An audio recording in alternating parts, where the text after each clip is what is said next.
Sveiki, žvejuprekės.lt ir šiandieną turim dvi naujienas. Tai vieną jau matot, antra yra čia. Assassino akumuliatoriaus kroviklis nuo USB. Labai daug kas reikalavot, skambinot, prašėt, klausėt, kur gauti, gavau, turiu vietoj. Ką domina, prie žvejuprekės.lt užsakot ir kraunat nuo powerbanko savo akumus ar mašinos ir kitų daiktų. Assassiną traukiam į šoną, jau apie jį nemažai girdėjot ir štai naujiena. Manuelio GTR laivelis. Super greitas, labai talpi baterija, itin tikslus GPS-as, lanko korekcijos galimos. Tai jeigu žvejojate kituose regionuose, galite laisvai atlikti korekciją, kad laivelis neplauktų lanku. Turi temperatūros sensorių, gylio sensorių ir be šepetinius stilius variklius. Tai jungiam laivelį, pasikuriam patį pultelį, dar šalia parodau bendrą vaizdą, tai yra dvigubai didesnis negu Assassinas.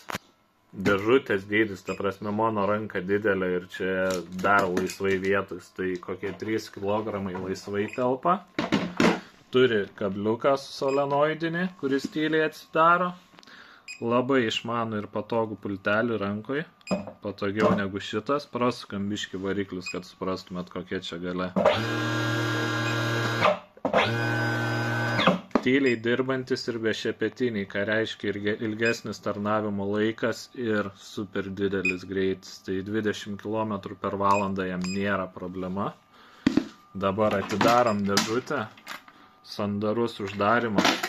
Jau pliusas. Pilnai atviras korpusas, galima po žvejybos tiesiog visą kondensatą išsivedinti ir va tokio dydžio akumas čia, ta prasme kaip motorolerio netgi, ar motociklo, tikrai nemažas 40 Ah, tai pilnai jau užteks ilgam.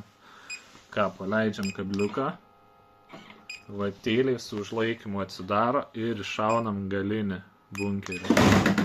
Smūgis tikrai geras, pašaro čia jau neturėtų užsilikti, tikrai, kaip kituose modeliuose būna. Labai geras apšvietimas, patogus pultelis.